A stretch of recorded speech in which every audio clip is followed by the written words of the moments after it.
Hello friends, this is Komal and in this video we'll see namespaces and distribution of namespaces in the DNS. Introduction to DNS we have already completed in our last video.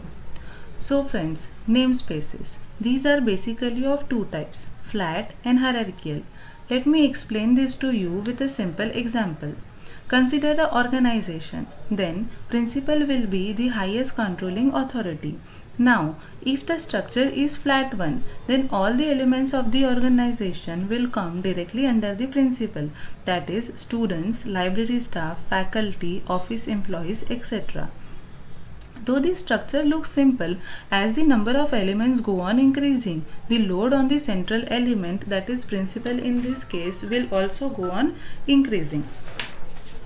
Now, let us see how the same example will look in a hierarchical structure. Again, the principal will be the central element. Now, in spite of taking all the elements under the principal, levels are decided. So, the first level is the principal. The second level may contain department, office, library, etc. If suppose I expand department, then the third level may contain various departments, say mechanical, EXTC, etc. Now, if suppose I expand the EXTC department, then the fourth level can have elements like faculty, non-teaching staff, students. Now, the individual elements will come under this, that is in fifth level. The number of levels are increased only when needed. If not needed, as in the case of office and library, then we can have a limited number of levels. So, this type of structure helps in the division of work and delegation of responsibility, thus reducing the overload on a single element. So, looking at the large structure of internet, the obvious option left with us to be used in the domain namespace is the hierarchical form. So, in DNS we use a hierarchical namespace. Now, let us study the structure of this hierarchical namespace in the DNS. So, in DNS we use a inverted tree structure. Friends, this is called as inverted tree structure because it begins with the root. So, root will be at the top and branches are below it. This root is always given the level 0 and the work of this root is to glue the entire tree together. This is then divided into several hierarchical levels, say level 1, level 2 and level 3 and so on. You can have maximum 128 levels in this tree structure, starting from level 0 to level 127.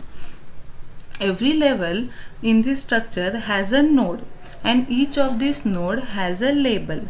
This label is a string which is maximum of 63 characters.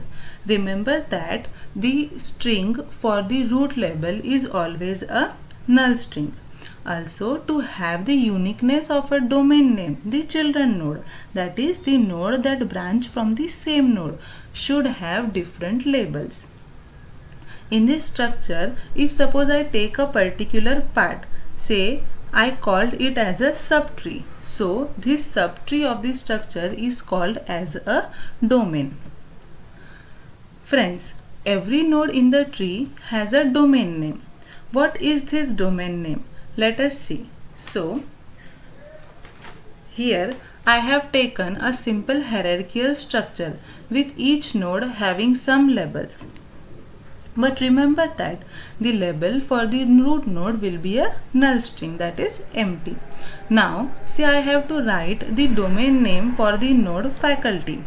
So, I'll start with the faculty and will go on writing the labels separated by a dot. So, it will become faculty.extc.ssgmce.org. And after this dot we are not having anything because the label for the root is a null string. But this dot at the end will represent that you have reached the root label. So, entire domain name for the node faculty becomes faculty.extc.ssgmc.org. Similarly, I can write for the node EXTC, SSGMC and ORG. Now, these domain names are of two types. One is fully qualified domain name. What is fully qualified domain name? Whenever the name ends with the null string, it is called as a fully qualified domain name. If you want an example, all the names that we have written just now for faculty, EXTC, SSGMC, ORG, all are the fully qualified domain name. The second type is partially qualified domain name. What is this?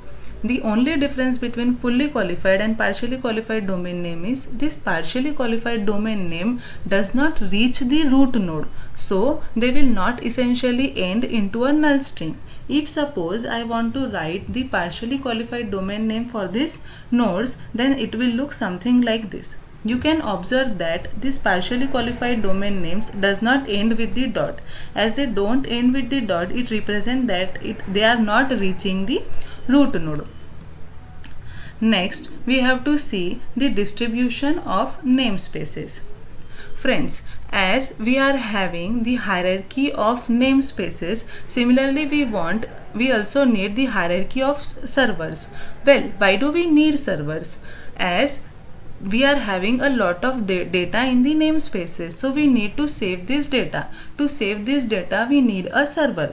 But if you save all the information into a single server, it is going to increase the load on the single server. So as in the case of namespaces, in the case of servers also we are having the hierarchy. The structure will look something like this. So for the root node we are having a root server. Similarly for the other nodes we are having the corresponding server. Next comes the concept of zone and domain. We have already seen what is a domain, that is a subtree of DNS. Now what is a zone? The zone can be called as a server which is having a control over a specific area. Suppose 5 to 6 nodes are under the control of a particular server, then that entire area is called as the zone of that server. To better understand these two, let us consider two cases. If suppose the server accepts the responsibility for the entire domain and does not divide into the further subdomains, then don and domain refer to the same thing. However, if the server divides its domain into subdomains and delegates its part of authority to the servers underlying it, then zone will be different and domain will be different. Friends, remember that zone always refer to delegation of responsibilities. Let us make this more clear by considering one example. Say I am having a root server and here I have divided it into the 3 subdomains, that is .com, .org and .in. Suppose here I expand .org into further 3 levels. So here this particular circle that I have shown represent the org domain. So what can I say? That under the org domain I am having SSGMC, GPK and SGIRC. Now this org domain can be called as a org zone also if this org does not delegate its responsibility. What it means, that org itself controls SGRC, GPK and SSGMC. Now suppose if this org decide to delegate its responsibility to SGIRC, then for SGIRC domain is org but zone is SGIRC. Why? Because control has been passed to the SGIRC. Similarly, if org decide to delegate its responsibility to SSGMC, so as the responsibilities are delegated, then SSGMC becomes the zone but the domain remains org. However, if it decided not to delegate its responsibility to GPK, so as the responsibility remains with org, so zone and domain both will be org. So this was about the zone and domains. Next comes the concept of primary and secondary servers. The primary servers are the one which are responsible for creating and updating the zone files. And what are secondary? Remember, this secondary get all the data from primary or other secondary servers. These are having the read-only files, that is they don't have any authority to update or create file. Here secondary does not means it is having lower control. Both the servers are authoritative. Then why we need secondary? Actually it acts as a redundant server. In case when the primary server fails, secondary server will take over the control in order to avoid the discontinuity of the work. So friends, this was all about the namespaces, distribution of namespaces, and regarding zones, domains, primary and secondary server.